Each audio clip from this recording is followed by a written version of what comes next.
From NBC 10 News and Rhode Island Public Radio, this is political coverage you trust. Welcome to a Decision 2014 debate, the Democratic race for Treasurer of Rhode Island, from Johnson & Wales Schneider Auditorium. NBC 10 political reporter Bill Rapley.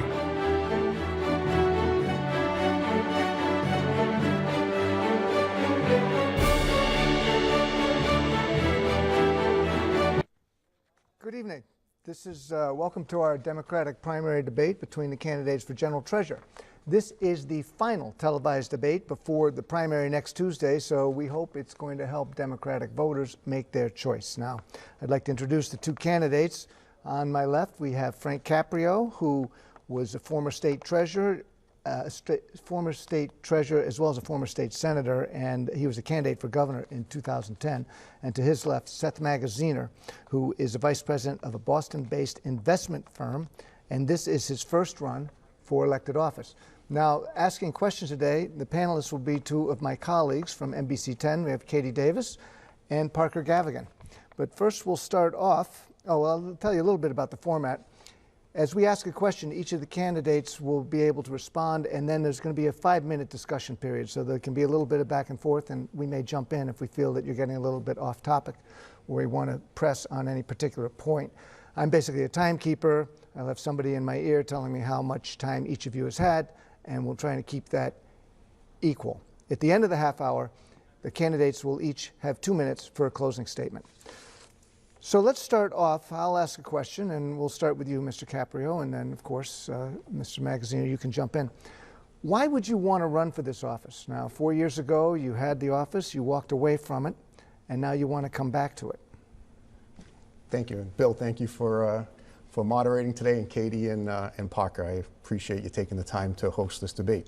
And to NBC 10 and to everybody at home tonight watching, I hope this debate helps you make an informed choice in this election.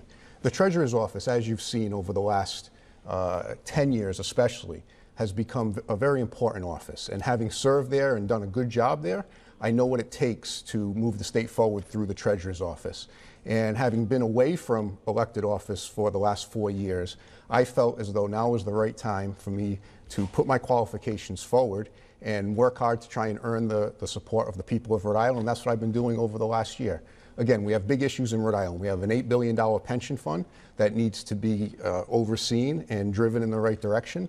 When I was in office, that fund, it outperformed such leading funds like the state of Massachusetts fund, the state of California, even the Harvard and Yale endowment, some of the most respected investors in the world. You know, we outperformed them in Rhode Island when times were poor and when times were good. And I want to take that expertise back to the office.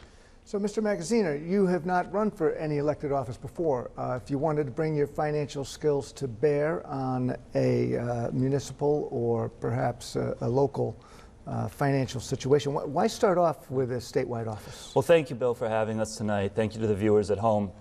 Listen, Rhode Island is my home. It's a wonderful place, but we're hurting right now. We have one of the highest unemployment rates in the country. Tens of thousands of Rhode Islanders are out of work. Many more have left the state because they can't find work, and we need change. We need change at the State House, and that Treasurer's Office can be a very powerful engine for economic growth. I'm running for Treasurer because I know that is the place where I can best use my skill set and bring my new ideas for how to get the economy back on track. We can't keep going with business as usual at the State House. We have been off track for too long. I do think that there are things that can be and must be done from that Treasurer's Office to help bring jobs back to Rhode Island. I've released a very detailed plan for how I intend to do that. I've talked about investing more in putting Rhode Islanders back to work on infrastructure and school construction projects. I've talked about taking some of that $8 billion that the Treasurer's Office manages and investing more of it locally so that we can support businesses here and help them grow. I've talked about reducing fees and improving transparency in how the state's finances are managed. There's a lot that can be done from that office to help get the state back on track, but we need a change of course. We can't keep going the same direction we have been for the last decade because we've been off track. Well, now some might think that you're just making a career change and going to become a career politician. This is a full-time job you're seeking. It's at a statewide level. It's not like you're just stepping your toe into the water and trying to help out on the local level. Do you envision a career in politics after this? Well, listen, I'm focused on running for treasurer because I want to be the treasurer. And if I'm running for anything 4 years from now, it'll be for re-election. That's it. I think that we've had a lot of turnover in the office of treasurer, and we need some stability there. We need someone who's going to go into that office and focus on doing the job of treasurer.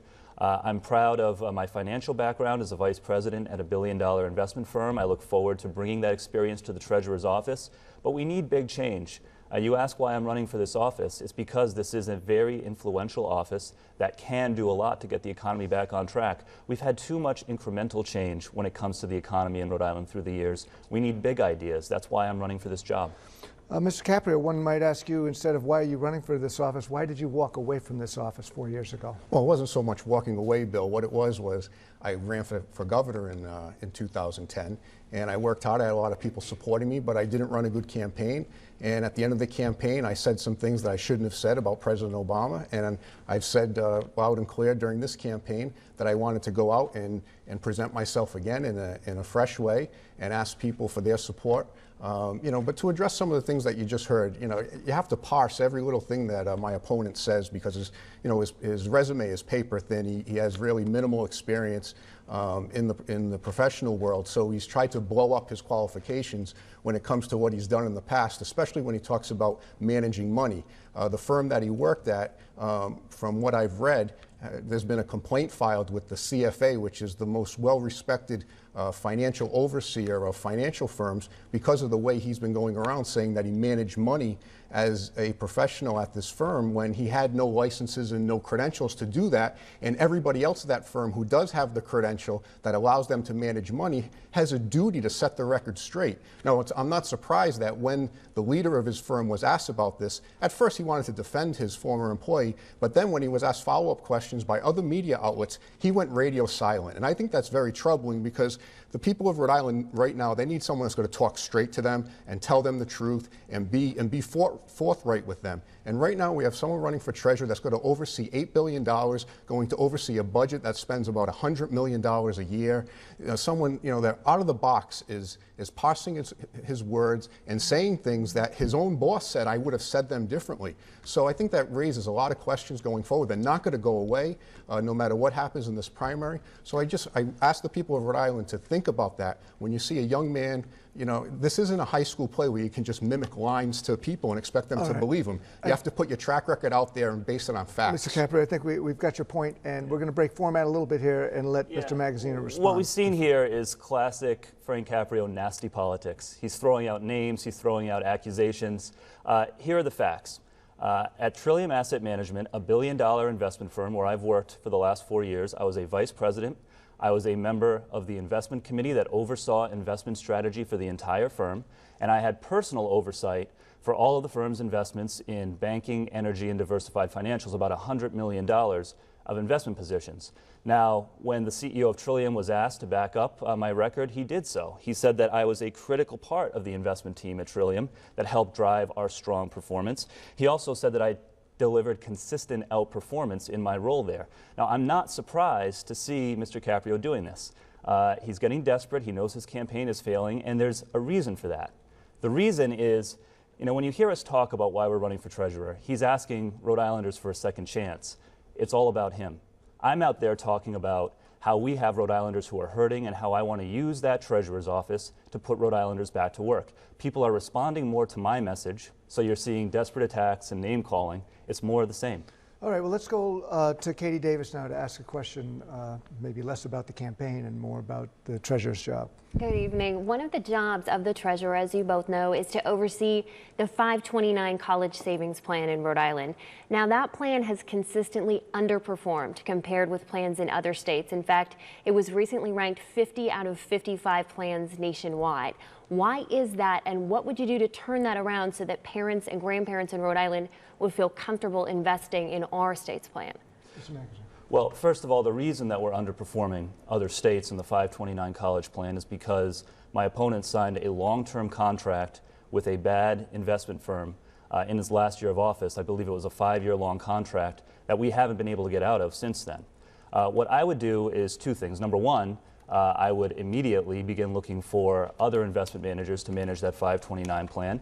The other thing is I would remind Rhode Islanders that While, of course, it's a great thing that we have a 529 plan that's available to them, Rhode Islanders can actually put this college savings, these funds, into any of the state's 529 plans. You can go to the Iowa 529 plan, the Massachusetts 529 plan, and I think that we need to educate Rhode Islanders so that they can make the choice that is best for them. Of course, I want to get the best possible performance for the Rhode Island plan, and I will take steps to do that, but we also have to make sure that people are educated and can make the right decisions for their own finances. It sounds like you're encouraging people to invest out of state, though. Well, look, I can't in good conscience tell Rhode Islanders that they should invest in a plan that isn't performing well. Of course, I will take measures to make sure that we get good performance out of our state's 529 plan. I think we should look at other managers besides the one that he hired. But no, Rhode Islanders need to know that they are free to invest in other 529 plans, and they need to do what is best for their kids if they want to put their kids through college. Mr. Caprio, I want to let you respond because it seems like he's laying it at your doorstep. What do you attribute the poor performance to, and what would you do to turn things around? First, his recitation of what he said is just not accurate. You know, here's someone that if you look at his ethics filing of what investments he has personally, you know, he's poking holes at everybody, firms and me and everybody else. On his ethics filing, he shows he doesn't have one personal investment, zero. So he doesn't want to invest his own money, but he wants to invest $8 billion of Rhode Islanders' money, and he wants to tell everybody that's saving for college what the best choice is for them. It's remarkable. Again, it's like you're in a high school play and somebody's just mimicking lines. Let me give you the facts in the 529 plan. First of all, when I get into office as treasurer, we'll replace the Alliance people. Their contract has been extended for 1 year by the current treasurer, so that when there's a new administration, you can go out to bid or see if they want to make changes. So there's going to be change. The financial markets come and go. Again, for the minimal time that my opponent has been involved in the financial markets, the markets have been on one of the biggest tears they've ever been on, up almost 200% over the last 4 or 5 years. So firms like Alliance, you know, they've had to make adjustments inside because they wanted to look at the past when markets weren't as strong. So there's a lot of factors that are going into it. But when you talk about making changes, when I was in the treasurer's office, we made changes from top to bottom. We moved a lot of money managers out of the pension plan. We brought in new money managers. We reduced the fees that the pension fund paid to one of the lowest rates in the country. That's a fact. Maryland Public Policy Institute looked at 50 states, and they ranked Rhode Island at the right end of that measurement. My opponent wants to keep us in hedge funds, keep paying some of the highest fees in the country right now. You know, of course, he's not going to highlight that. He's not going to tell the people of Rhode Island that you're going to be spending over $1 million a week out of the state pension fund that you don't need to spend from when I was in office. So again, these are the facts, and I'm going to stick to the facts. He'll keep on parsing his words, and he'll keep on saying that he didn't do anything inappropriate at his former firm when there's a complaint with the CFA Institute, and his own boss said I would have used different words. So, Mr. Caprio, would you have, do you criticize Treasurer Raimondo for continuing the contract with the Alliance? Well, when a contract is up, it was my practice when I was treasurer to look at the landscape, and for the most part, we went out to bid and we tried to lower the fees. When it came to the College Bound Fund, for the years that I was in office, we expanded things that were available in the College Bound Fund. We put many low-fee funds into the rotation. We also put in place a plan where any child that was born in Rhode Island was eligible for a certain cash grant from Alliance. Would you have extended it the additional year that you say Treasurer Raimondo has done? The contract? Well, because the office right now, I can't speak for what's going on inside the office, but they didn't feel that it was the right time for them to start going out for bids and make a change. They wanted to have a little more time and put it to the new administration to make those major choices. How about you, Mr. Magaziner? No, I wouldn't. And Bill, look, the cost of college is out of control. It is skyrocketing. We were locked into this long-term contract with a bad investment manager by Mr. Caprio. The facts are the facts. And when he was just given a chance to respond, he spent about 10% of the time acknowledging that and 90% of the time lobbing attacks and changing the subject because he knows that the facts aren't on his side. This is, again, a textbook example of the old politics and misdirection that we need to move past as a state. We can't keep playing these games if we want to move the state forward. All right, let's move along to Parker Gavigan for his question for Mr. Caprio. There's been a lot of criticism of current Treasurer Gina Raimondo's investment strategy, particularly, and you touched upon it, Mr. Caprio, on the big fees that have been paid to Wall Street hedge fund managers. I take it that you don't agree with the current Treasurer's strategy, and how would you differ? Yeah, well, this is a clear-cut difference between my opponent and I. When I was in office, we made changes with who was managing that pension fund, and we went with firms that charge very low fees, and the performance, obviously there was no drag on the performance because of fees being paid. It's just like your own 401k at home. When you look at what's going on, if there's a mutual fund that wants to charge a 1.5%, 2% a year, and there's a mutual fund that wants to charge a fraction of 1%, and they're both performing about the same way, I think most people watching tonight would say, give me the one that's charging the lower fee. That's what we did. Treasurer Raimondo, she decided she wanted to put a lot of money, $1 billion+ into hedge funds. Hedge funds charge very, very high fees, and they've caused the state pension fund right now to pay out last look, it was $70 million+ a year in fees going out to these billionaire hedge fund managers. And my opponent says he wants to stick with that strategy. He has this pie in the sky notion that he's going to get other states to team up with him and make investments in hedge funds. And I'd be willing to bet him a Coca-Cola or anything else that strategy is not going to bear any fruit. You already pay consultants hundreds of thousands of dollars a year to try and reduce fees. And again, right now Rhode Island's paying too much in fees. I've said very clearly, when I get in office, one of the first things we're going to do is give me those hedge fund contracts. We're going to send out the notices to these hedge funds after the board approves it and say, we no longer need your services. We're going to put the money in different funds that pay much lower fees and not cause a drag on the performance of our pension fund. Mr. Magazzino, I see you shaking your head. I'll give credit where it's due. The fees were lower under Mr. Caprio's tenure. That's true. But the performance was not good. And this has been reported on by Ted Nisi at WPRI. It's been reported on by the Providence Journal and PolitiFact. I laugh whenever I hear Mr. Caprio compare his performance to Massachusetts and California. You know, I'm a Red Sox fan. The Red Sox are having a rough season this year. And in fact, in the American League, there's only 3 teams that have a worse record than the Red Sox. It's Minnesota and Texas and Houston. And hearing Mr. Caprio brag about beating California and Massachusetts would be like the Red Sox bragging that they were better than those 3 teams when they were still performing worse than most teams and still had a losing record. Now, if you compare Rhode Island's pension performance to all other pension funds, public pension funds, not just the ones that he cherry picks, we were worse than the median in 2008 when the market went down, and in 2009 and in 2010. You can have your own opinions, but you can't have your own facts.